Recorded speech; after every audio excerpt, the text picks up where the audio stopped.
नमस्कार साथियों, हमारे इस YouTube channel RN. Career point पर आपका स्वागत है।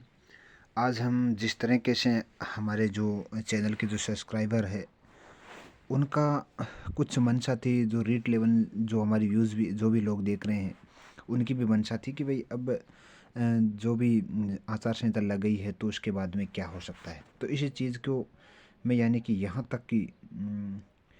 तक कि मैं आपको पूरी सूचना यहाँ पर बताने वाला हूँ और उसके बाद ही आप लोग हैं वो इनके बाद में हम चर्चा भी करेंगे। लेकिन एक ऑथेंटिक सूचना देना ही मेरा मुख्य लक्ष्य है कि प्रत्येक व्यक्ति के पास में जो जिज्ञासाएं हैं वो शांत हो कि अब जो आचार संहिता है उसके बाद में क्या होगा, क्या रिज़ल्ट आ पाएगा, जो जिनकी रिज़ल्ट आ चुका है क्या उनको जॉइनिंग मिल पाएगी। इन सारी चीज़ों जो पर्सन है उन पर हम बात करने वाले, एक-एक पर्सन पर बात करने वाले हैं और कुछ जो एक्स्ट्रा बातें हैं उन पर भी बात करेंगे। लेकिन वीडियो को आपको अंत तक देखना है। जब आप अंत तक देखो तब आपके समझ में आएगा कि वास्तव में ही जो आप इस थंबनेल में आप जो चीज़ें देख ले रहे हैं उसके बावजूद भी आपको अन्य सारी कई चीज़ें भी आपको बताई जाएगी। उनके साथ साथ में जैसे चुनाव आयोग से परमिशन यानी कि पहले ऑलरेडी ही बोर्ड ने वो लगा दी है। वेटिंग लिस्ट आने के बाद में कितने पोस्ट खाली रह रहे हैं ये मैं आपको ऑथेंटिक बताने वाला हूँ। जहाँ पर भी यानी कि जो वेटिंग लिस्ट आ जाती है, प्रोविजनल लिस्ट आ जाती है कट ऑफ डाउन होकर के, फिर भी यहाँ पर कितनी वैकेंट एक सब्जेक्ट का मैं अभी साइंस मैथ का बताने वाला हूँ। तो वहाँ से हमें ये अनुमान लग जाएगा कि हाँ अन्य सब्जेक्टों की भी पोस्ट बोर्ड है वो रख रहा है। उनके साथ साथ में जो सभी के जो परिणाम घोषित होंगे और नियुक्तियाँ भी उनको जल्दी मिलने वाली है। तो ये आपका मुख्य जो पोस्ट थी। और अब मैं आपको चलता हूँ कि आलोक राग जी का एक जो एक्स्ट्रा मैंने सूचना बताई, ये मैं सूचना पहले बता देता हूँ कि आप सबसे अनुरोध है कि जब कोई भी जीके का सवाल या प्रश्न पूछूं कृपया इसे मल्टीपल ऑप्शन में ही आंसर करें। यानी कि जो आलोक राग जी का जो ट्विटर है वहाँ से क्या होती है कि लोग कई सारे क्वेश्चन करते हैं, वहाँ पर ट्वीट करते हैं, तो वहाँ से क्या होगा कि एक प्रश्न है बिल्कुल शॉर्ट प्रश्न पूछें, ताकि एक लंबा प्रश्न पूछने से होता क्या है कि जो उनके आंसर है वो नहीं दे पाते हैं और इतना यानी कि ट्विटर के अंदर जगह भी नहीं होती है कमेंट में। नहीं, मैं चाहता हूँ कि सभी युवाओं को आपसे आपसे हिंट नहीं है, चिंतन कर यानी कि चिंतन कर क्वेश्चन करने का मौका मिलना चाहिए ताकि वे सभी लर्न करें। प्लीज़ ये सबसे यानी कि आप कोई भी अगर कमेंट करते हो तो ऑब्जेक्टिव मल्टीप्लाई के अंदर करें। अब मैं मुख्य चीज़ है जो इंग्लिश के अंदर लिखा हुआ है कि now work and the project can not be, ये सारी चीज़ें हैं जो कि परमिशन जैसे चुनाव आयोग है, जैसे आचार संहिता शुरू होती है उसके तुरंत बाद में 2-3 घंटे के बाद में इनको परमिशन दे देता है। यहाँ पर द रेगुलर रिक्वायरमेंट यानी कि appointment of the promotion through be UPSC, state public service commission, the staff selection commission, any other यानी कि status and the authority can be continue requirement through non यानी कि statutory bodies will be regular period in clearance of the commission. यानी कि जो चुनाव आयोग है वहाँ से इनकी अनुबंध मिल चुकी है, यूपीएससी है, एसएससी है, इन सारी जो भर्तियां हैं उनकी नियुक्तियां वह हो सकती है, इनकी नियुक्तियां जारी रहेगी। तो आगे आप देख सकते हो कि यहाँ पर चुनाव आयोग है, इस जो पॉइंट है इस पर परमिशन दे दी है।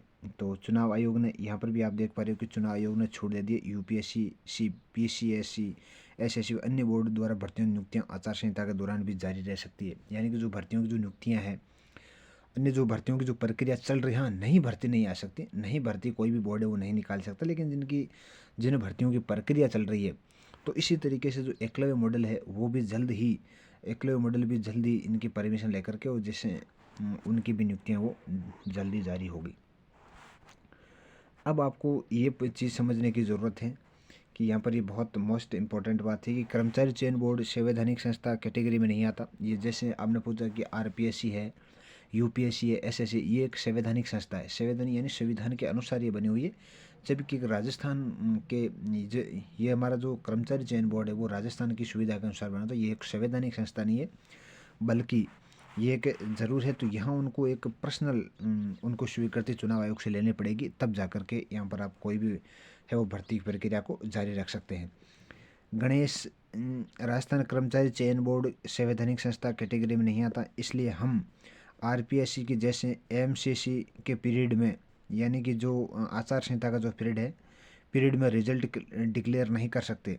हमें बहुत सी कार्रवाई करने के लिए चुनाव आयोग की क्लियरेंस लेनी होगी, जिसके लिए हमने पहले ही अप्लाई कर दिया। हमने बताया था कि पहले ही अप्लाई कर दिया और इनकी जो परमिशन है वो लगभग मिलने यानी कि लगभग मिल चुकी है। यानी कि ये जैसे कोई भी बोर्ड होता है तो उनको पता है कि भाई चुनाव आयोग के अंदर हम काम आचार संहिता के अंदर काम नहीं कर सकते, तो वो ऑलरेडी वो तैयार रखता है और वहाँ से उनको फाइल भेज करके और अनुमति प्रदान करता है। तो मेरे हिसाब से लगभग यहाँ पर अगर बात करूँ तो शायद ये पूरा काम है वो हो चुका है, काम ये पूरी तरीके से हो चुका है। आप निश्चिंत हो जाइए और परमिशन लगभग मिलने के कगार पर है। अगर नहीं भी मिलती है, अगर 2-4 दिन लेट हो जाती है तो लगभग जैसे आज 18 तारीख हुई तो लगभग इस हफ्ते में ये मैं मान के चलूँ कि इस हफ्ते के अंदर लगभग परमिशन मिल जाएगी। आप निश्चिंत रहिए। कोई भी अगर दर्शक इसको वीडियो को देख रहा है तो निश्चिंत रहिए, इस हफ्ते के अंत तक, यानी कि आज सोमवार हुआ है तो इस हफ्ते में 100% उनकी परमिशन मिल जाएगी और परमिशन के बाद में सारी प्रक्रिया हैं वो चालू हो जाएगी, यथावत चालू रहेगी। हाँ, नई भर्ती नहीं आएगी, नई फॉर्म नहीं लिए जाएंगे, ये भी मैं क्लियर कर देता हूँ। नई प्रक्रिया कोई भी नहीं होगी, लेकिन जो भर्तियाँ चल रही है उनकी नियुक्तियाँ भी मिलेगी, उनके रिजल्ट भी आएंगे, जैसे L1 और L2 दोनों के। अब जैसे आपने थंबनेल में हमने बताया था कि मुख्य जो पोस्ट हैं वो कोई भी बोर्ड है वो कितनी पोस्ट हैं वो रख रहा है। भागचंद है, ये कर्मचारी चयन बोर्ड के सचिव भी है, एक सहायक सचिव के रूप में। तो इसने बताया कि रेट लेवल 2 साइंस मैथ का रिजल्ट स्टेटस, यानी कि साइंस और मैथ के भी जो मूल पोस्ट है उनमें से 370 पोस्ट बच रही है, जिनमें 26 प्रोविजनल है, 157 vacant due and court case में अटकी हुई है, 77 वैकेंट यानी कि हॉरिजॉन्टल, जैसे वो लूले लंगड़े बेरे होते हैं उनकी पोस्ट है। तो उनकी लगभग जितनी पोस्टें भरनी थी उनकी भरती लगभग उनकी खाली रहने वाली इतनी। और 50 will be remain vacant due and non availability in eligible candidate, यानी कि 50 कैंडिडेट ऐसे हैं जिनकी जिस कैटेगरी के अंदर वो मिले नहीं है या वो योग्य अभ्यर्थी नहीं मिले, ये पोस्टें 100% खाली रहेगी, इसमें कोई भी वो दोहराए नहीं है।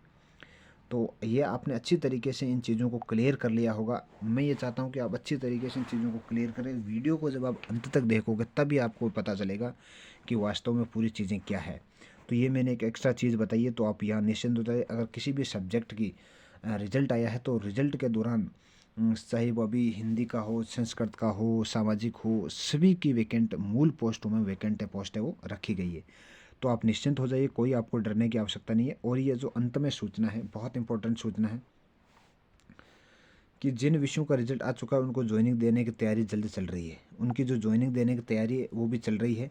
और क्योंकि जो मैंने अभी बताया कि जो चुनाव आयोग की जो परमिशन है वो कर्मचारी चयन बोर्ड में ऑलरेडी फाइल लगा दी गई है, और जैसे ही इस हफ्ते के अंदर उनको परमिशन मिल जाती है तो उनके बाद में भर्ती प्रक्रियाएँ हैं वो अगले हफ्ते से वो सुचारू रूप से जारी रहेगी, आपकी नियुक्तियाँ जारी रहेगी।